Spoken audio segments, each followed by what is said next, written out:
Film की शुरुआत एक परीक्षा के साथ होती है जिसमें एला नाम की एक युवा लड़की का परिचय दिया जाता है।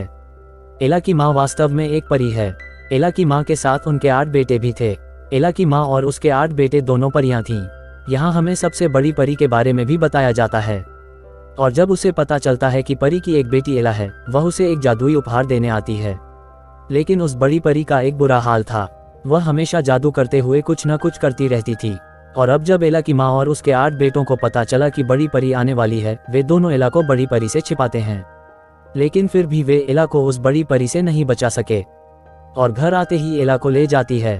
और जब वह बड़ी परी एला को उपहार देने लगती है, वह लड़की एला जोर जोर से रोने लगती है। और अब ये देखकर वो बड़ी परी बहुत परेशान हो जाती है। इसलिए वह अपना जादू चलाती है और एला को चुप कराती है। अपने जादू से एला अचानक शांत हो जाती है और सो जाती है। यह देखकर वह बड़ी परी एला को यह तोहफा देती है कि एला हमेशा दूसरों की सुनेगी। यह सुनकर एला की माँ और उसके 8 बेटे उस बड़ी परी से नाराज हो जाते हैं और कहते हैं कि हमेशा लोगों की बात सुनना अच्छा उपहार नहीं है। यह सुनकर वह बड़ी परी कहती है कि अब मैंने यह तोहफा दिया है, इसलिए मैं इसे अभी वापस नहीं ले सकता। इतना कहकर वह बड़ी परी वहां से चली जाती है। और अब इस आशीर्वाद का मतलब है कि इस उपहार के साथ एला को अपना जीवन व्यतीत करना है। और अब यह देखकर एला बड़ी हो जाती है, लेकिन इस गिफ्ट की वजह से उसकी मुश्किलें भी बढ़ने लगती हैं।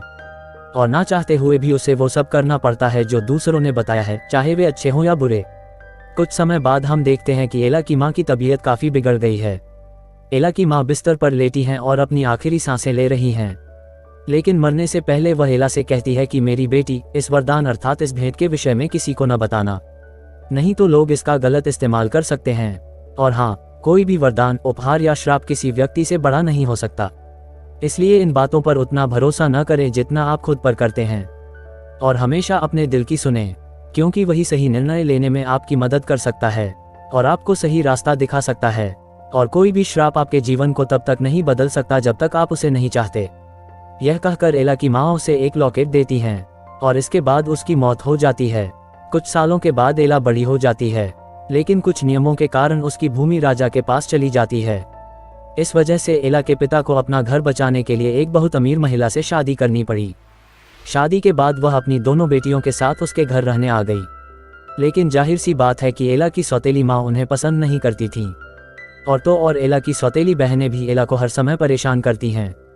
एला की बहन गुस्से में एला से कहती है कि मुझे तुम्हारा हार बहुत पसंद है, मैं इसे लेना चाहता हूँ, इसलिए आप इसे मुझे दे दें।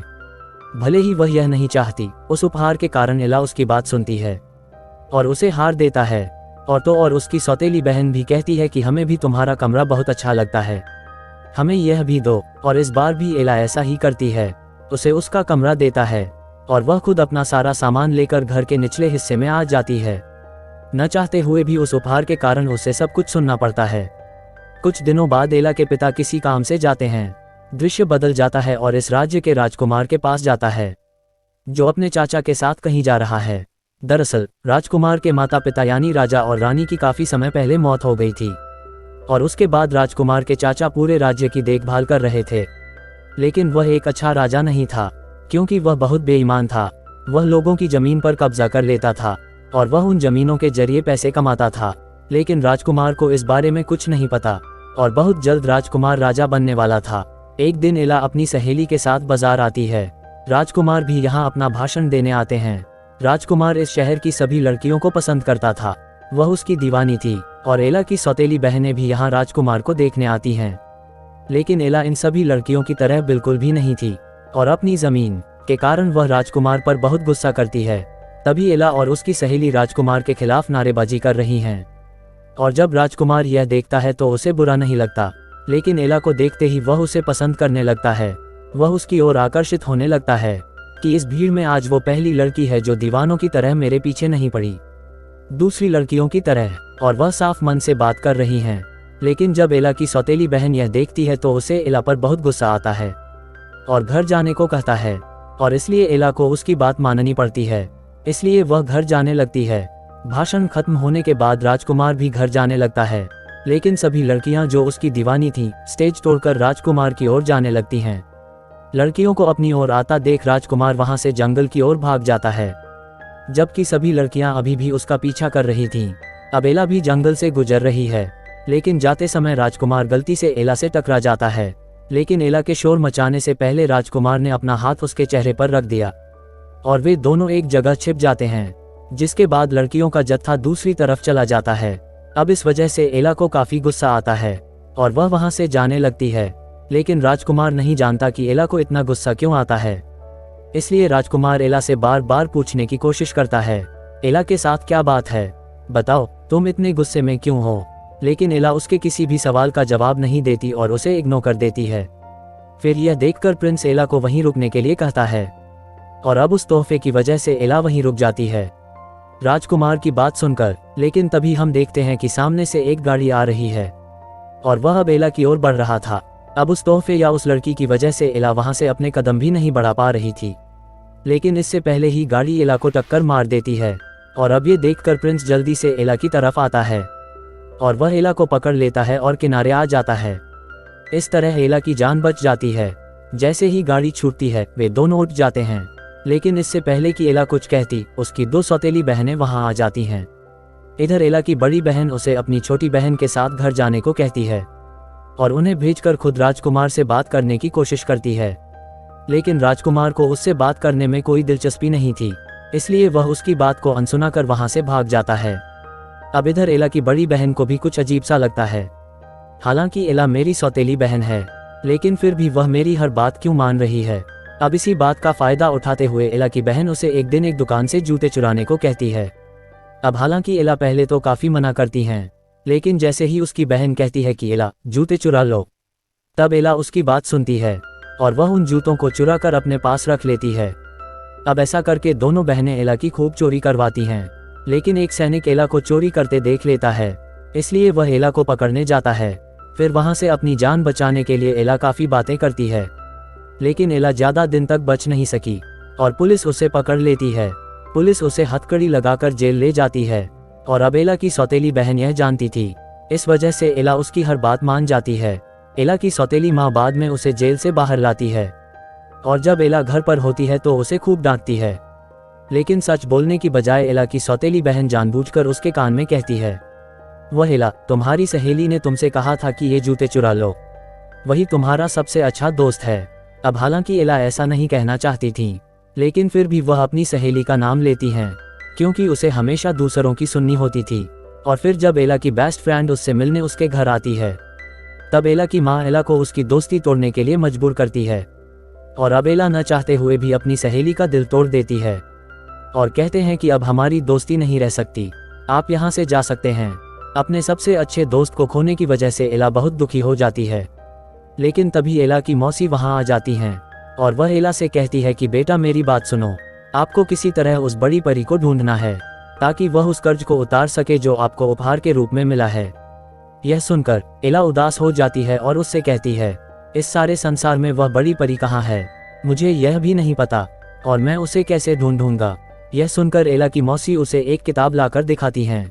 फिर यह देखकर एला उससे पूछती है कि यह किस तरह की किताब है। यह सुनकर एला की मौसी उसे बताने लगती हैं कि दरअसल कुछ साल पहले मैं अपने दोस्त पर जादू कर रहा था, लेकिन जादू का गलत इस्तेमाल करने की वजह से मेरा दोस्त अब किताब बन गया है। इस किताब की मदद से आप पता लगा सकते हैं कि बड़ी परी कहाँ है। इसके बाद एला की मौसी की दोस्त यानी वो किताब भी तलाशती है। इस समय वह बड़ी परी कहाँ है, तब उसे पता चलता है कि बड़ी परी वास्तव में उसी जगह पर है। अब उसी दिन एला अपनी मौसी की मदद से उस घर से निकल जाती है, लेकिन बड़ी परी को खोजने के लिए वह उस किताब को भी अपने पास रख लेती है। दरअसल वह किताब बिल्कुल नक्शे की तरह काम करती थी और वह किताब हमें बता सकती है कि इस समय दुनिया के लोग कहाँ हैं, और इसका अनुसरण करते हुए एला सही रास्ते पर जा रही है। लेकिन जब एला घर से गुजर रही होती है तो उसे किसी के चिल्लाने की आवाज़ सुनाई देती है। यह आवाज़ दरअसल एक योगिनी की है। दरअसल वह लोगों से बंधी हुई है और वे लोग उसे परेशान कर रहे थे। तो वहां आकर एला उन पर गुस्सा करने लगती है और कहती है कि तुमने उसे क्यों बांधा है, उसे छोड़ दो, उसे मुक्त कर दो। तो वह लड़की एला का मजाक उड़ाती है और उससे कहता है, देखो ये लड़की हमारी टांग तोड़ने वाली है। लेकिन उस उपहार के कारण एला वास्तव में यहाँ ऐसा करती है और एक एक कर सबकी टांगें तोड़ने लगते हैं। वह उन्हें बहुत मारती है और उस योगिनी को मुक्त कर देती है। अब यहाँ वह योगिनी अपनी कहानी सुनाने लगती है। वह बताते हैं कि दुनिया में लोग योगिनी को इस तरह जानते हैं कि योगिनी लोगों का मनोरंजन करती है और योगिनी केवल गा सकती है और नृत्य कर सकती है, लेकिन असल में मैं वकील बनना चाहता था। लेकिन समस्या यह है कि इस राज्य में केवल मनुष्य ही वकील बन सकते हैं। उनका कहना है कि मैं इस बात से बहुत परेशान हूँ और बहुत जल्द मैं इस बारे में राजकुमार से बात करूंगी। इधर एला उसे अपने बारे में भी बताती है और कहता है कि मैं भी जायंट वैली जा रहा हूँ और मैं वहाँ कुछ खोजने जा रहा हूँ, किसी प्रयोजन के लिए। यह सुनकर योगिनी उससे कहती है, लेकिन आप वहाँ अकेले नहीं जा सकते क्योंकि वहाँ खतरा हो सकता है और तुम चाहो तो मुझे अपने साथ ले जा सकते हो। और उसके बाद दोनों एक साथ आगे बढ़ने लगते हैं। यहाँ सबसे पहले योगिनी एला को अपने गांव ले जाती है और यही दोनों ने रात को डिनर किया। उसके बाद हम वहाँ राज्य का दृश्य देखते हैं जहाँ राजकुमार बहुत जल्द राजा बनने वाला था, इसलिए उनके राज्याभिषेक समारोह का निमंत्रण पूरे शहर को दिया जाता है। और उसी दिन राजकुमार की भी शादी होने वाली है जिसमें वह पूरे शहर की एक लड़की को चुनने वाले थे। अब एला के घर जो निमंत्रण पत्र आया यह वास्तव में एला के लिए था और जब एला की आंटी उस कार्ड को देख रही होती हैं तभी अचानक एला की सौतेली माँ वहां आ जाती है और चिट्ठी छीनने के बाद वह अपने और अपनी बेटियों के साथ पार्टी में जाने का फैसला करती है। वहां रात में एला और कल्पित बौने आराम कर रहे हैं, लेकिन तभी राजकुमार के सैनिक यहां आ जाते हैं और वे कई कल्पित बौने को जबरन महल में ले जा रहे हैं क्योंकि बहुत जल्द वहां पार्टी होने वाली थी। लेकिन एला और कल्पित बौने उसी समय वहीं छिप जाते हैं। फिर सैनिकों के जाने के बाद वे दोनों आगे बढ़ते हैं। अब जब वे लोग जंगल से गुजर रहे हैं तभी कुछ अजीबोगरीब लोग उन्हें यहाँ घेर लेते हैं और ये लोग आकार में काफी बड़े थे। ये लोग एला और योगिनी को पकड़ लेते हैं। वह उन दोनों को लटका देती है और वह बस उन्हें पकाकर खाने वाली थी। लेकिन तभी राजकुमार और उसके कुछ सैनिक वहां आ जाते हैं। राजकुमार यहां आता है और इन अजीबोगरीब लोगों से लड़ता है जिससे एला और योगिनी की जान बच जाती है। दरअसल ये अजीबोगरीब लोग वही लोग हैं जिन्होंने कई साल पहले राजकुमार के माता पिता की हत्या की थी। अब राजकुमार इन लोगों पर बहुत क्रोधित हुआ, लेकिन इसके बावजूद वह इन लोगों को नहीं मारता।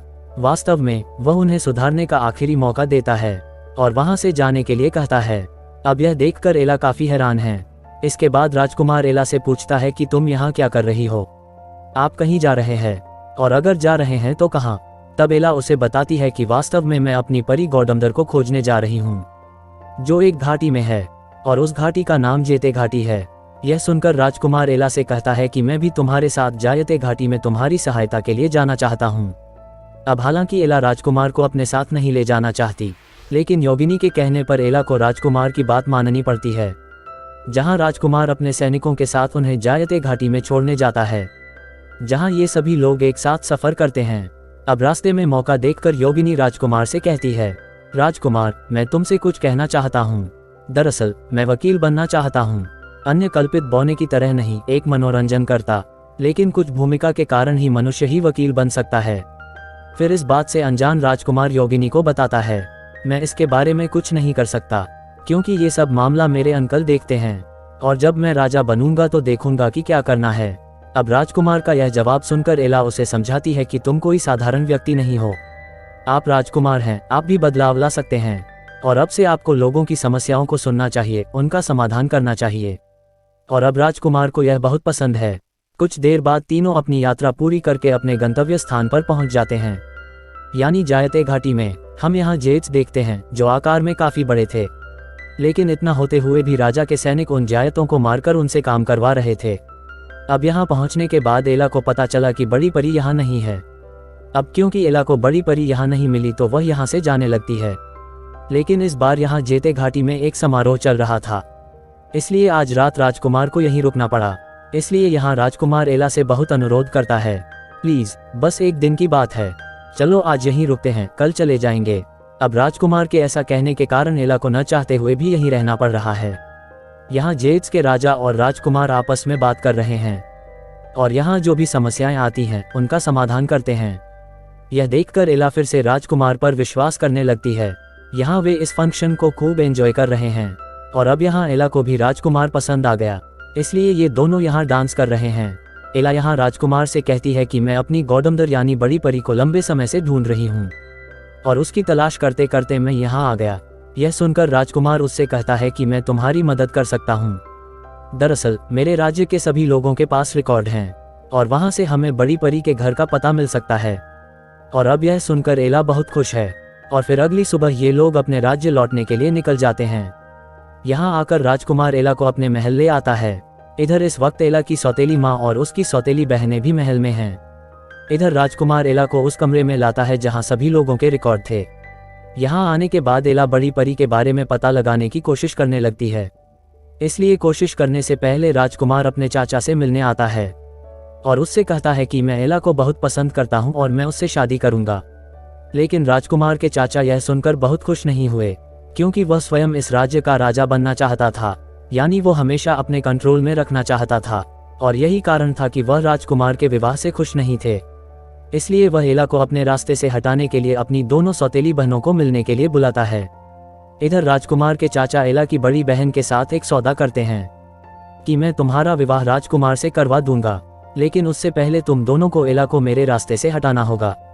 फिर ये सुनकर एला की बड़ी बहन कहती हैं कि ये तो बड़ी आसान बात है, क्योंकि एला पर किसी तरह का जादू है, जिस वजह से आप उससे जो भी कहेंगे वह सब सुनेगी। यह सुनकर राजकुमार के चाचा उस कमरे में जाते हैं जहां एला थी। यहाँ आकर वह एला से कहता है कि राजकुमार तुम्हें शादी के लिए कब प्रपोज करेगा, तब तुम्हें इस चाकू से राजकुमार को मारना होगा। यह कहकर वह एला को चाकू भी दे देता है, और अब भले ही उसे यह चाकू नहीं चाहिए, लेकिन वह इसे अपने पास रखती है, क्योंकि उसी के कारण वह उसके आदेश का पालन करेगी। लेकिन जब एला वहां से जाने लगती है तो राजकुमार के चाचा उससे कहते हैं कि मेरी बात सुनो, आप इस बारे में किसी को नहीं बताएंगे, इसका मतलब है कि आप इसे गुप्त रखेंगे। और अब इस वजह से वो इस बारे में किसी को बता भी नहीं पा रही हैं।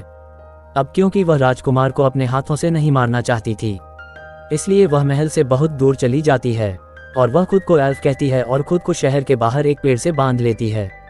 इसके बाद वह योगिनी से कहती है कि तुम अपने गांव जाओ और उनके सारे कल्पित बौने और दैत्य इस राज्य में ले आओ, ताकि वे सब मिलकर राजकुमार के चाचा को रोक सकें। अब एला जहां बंधी होती है, यहाँ देखते ही अंधेरा होने लगता है। इस श्राप के कारण वह धीरे धीरे महल की ओर खींच रही थी, लेकिन इस श्राप को तोड़ने के लिए वह मन ही मन प्रार्थना कर रही है कि काश मुझे वह बड़ी परी एक बार मिल जाए, वह मेरी गौडमदर है। लेकिन फिर हम देखते हैं कि उसकी प्रार्थना यहाँ पूरी होती है, यानी अचानक वह बड़ी परी यहाँ आ जाती है, जो वास्तव में कहीं और जाना चाहता था, लेकिन गलती से वह यहाँ आ गई।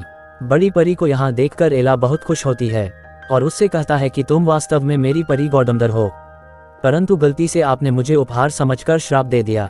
अब उसके पिता जोधबी, वह बड़ी परी, उस श्राप को उससे वापस नहीं लेती और कहती हैं कि वह एक बार कोई भी गिफ्ट देकर उसे वापस नहीं लेती हैं। हालांकि एला उसे समझाने की काफ़ी कोशिश भी करती है, लेकिन एला की बातों को नज़रअंदाज कर वह उस पर अपना जादू चलाती है और उसे जंजीरों से मुक्त कर देती है। इसके बाद वह एला को खूब अच्छे कपड़े पहनाती हैं, जिससे यहाँ एला बेहद खूबसूरत नजर आ रही हैं। ऐसा करने के बाद वह बड़ी परी एला को जबरन महल भेज देती है, जिससे एला को न चाहते हुए भी महल में आना पड़ता है। और इधर एला को अपने सामने पाकर राजकुमार बहुत खुश है और वह उसे एक बहुत ही खूबसूरत जगह पर ले जाकर प्रपोज करने वाला है। लेकिन राजकुमार के चाचा के आदेश के अनुसार एला राजकुमार को मारने के लिए अपना चाकू निकालती है, लेकिन एला यहाँ राजकुमार को मारकर खुद को रोकने की कोशिश कर रही थी। लेकिन तभी उन्हें यहाँ अपनी माँ के आखिरी शब्द याद आ गए, जो उसने मरने से पहले एला से कहा था कि इंसान से बड़ा कोई श्राप नहीं हो सकता और हमेशा अपने दिल की सुने, क्योंकि दिल ही आपको सही रास्ता दिखा सकता है। और अब एला चाकू को जमीन पर गिरा देती है, लेकिन शीशे की मदद से राजकुमार के हाथ में चाकू नजर आता है, इसलिए वह एला को गलत समझने लगता है। इसलिए वह अपने सैनिकों को बुलाता है और एला को बंद कर देता है। वहां योगिनी अपने योगिनी साथियों और दिग्गजों के साथ महल में प्रवेश करती है, जिस दिन एला ने उसे करने के लिए कहा था। यहाँ आकर वह एला को जेल से भी रिहा कर देता है। इधर उस किताब की मदद से एला राजकुमार के चाचा को ताज में जहर डालते हुए देखती है, जिससे कि जैसे ही राजकुमार इस विषमुकुट को धारण करता है वह लकवाग्रस्त हो जाता है। यह देखकर एला राजकुमार को बचाने के लिए उस स्थान पर आती है जहां राज्याभिषेक होने वाला था। यहाँ वह चिल्लाती है और सबको राजकुमार के चाचा के बारे में सच्चाई बताती है कि वह किस तरह का व्यक्ति है। वह एक घृणित व्यक्ति है। लेकिन जैसे ही राजकुमार के चाचा का सांप राजकुमार को मारने वाला होता है, लेकिन तभी एला उसे अपने पैरों से मारकर दूर फेंक देती है। अब यह देखकर राजकुमार के चाचा को बहुत गुस्सा आता है, इसलिए वह यहाँ अपनी सारी सच्चाई बताता है कि मैंने सभी को मार डाला है और मैंने लोगों की जमीन पर कब्जा कर लिया है, क्योंकि मैं स्वयं इस राज्य का राजा बनना चाहता था। इतना कहते ही वह स्वयं उस मुकुट को धारण कर लेता है जिसमें उसने विष डाला था। अब ऐसा करते ही वह खुद लकवाग्रस्त हो जाता है और देखते ही देखते वह मर जाता है। यह सब एला की सौतेली बहन भी देखती है। इधर एला की बड़ी बहन उसे फिर से आदेश देने की कोशिश करती है। फिर ये देखकर एला उनसे हंसते हुए कहती हैं कि अब ऐसा कुछ नहीं होगा। मैं आपकी बात नहीं सुनने जा रहा हूँ, क्योंकि उस श्राप को मैंने स्वयं तोड़ा है। अगले दृश्य में हम देखते हैं कि एला और राजकुमार की शादी हो जाती है। उनकी शादी को दिखाते हुए यह फिल्म यहीं खत्म हो जाती है।